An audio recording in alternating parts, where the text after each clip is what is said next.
9 अप्रैल से लागू हो जाएंगी नई टैरिफ दरें। अमेरिका ने कई देशों पर लगाया है नया टैरिफ। ट्रंप ने कहा घाटा पूरा होने तक कोई छूट नहीं, कोई रियायत नहीं। ट्रंप बोले टैरिफ एक दवाई की तरह है। और चलिए पूर्णिमा नाथ जी का रुख करते हैं, जो कि एक राजनीतिक विश्लेषक है विस्कॉन्सिन से, इस वक्त हमारे साथ लाइव है। पूर्णिमा नाथ जी, आपने भी सुना डोनाल्ड ट्रंप को पूरे दुनिया भर के शेयर बाजार में एक ब्लड बाथ आया हुआ है, खूनी सोमवार इसको कहा जा रहा है। लेकिन डोनाल्ड ट्रंप टस से मस नहीं हो रहे। वो ये बोल रहे हैं कि ऐसे कड़े फैसले लेने पड़ते हैं, कड़वी दवाई लेनी पड़ती है। क्या नजर आ रहा है इस बयान में आपको? क्या इंडिकेशन दे रहे हैं डोनाल्ड ट्रंप? नमस्ते, thank you so much for having मी।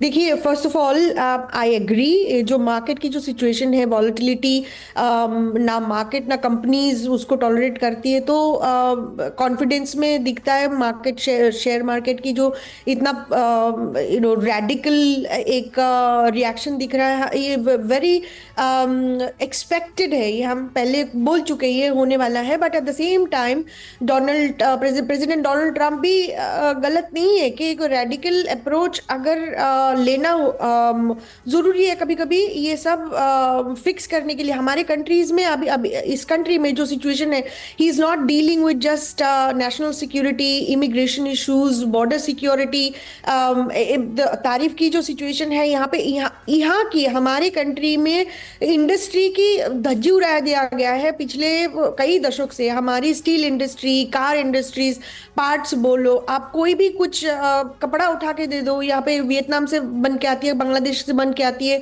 फिलीपाइन से बन के आती है। यहाँ पे कुछ भी नहीं है। लोग यहाँ पे घर में बैठ के वेलफेयर की टैक्स ले रहे और basically they are not doing anything.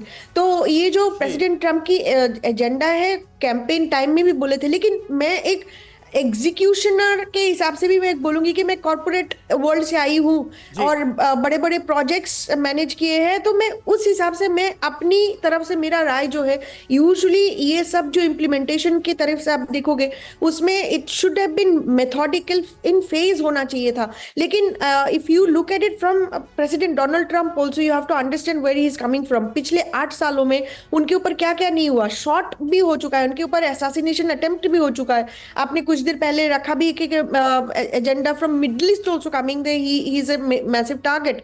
अब ये आप देखो कि सिर्फ असैसिनेशन अटेम्प्ट नहीं है उनको, लेकिन ये तो अलग अलग बातें हैं। एक तो डोनाल्ड ट्रंप खुद टारगेट पर हैं, उसकी हम बात कर चुके हैं। लेकिन अब उनके टारगेट पर जो अलग अलग देश, यहां तक कि अपने सहयोगी देश भी नजर आ रहे हैं, अब बात उसकी हो रही है।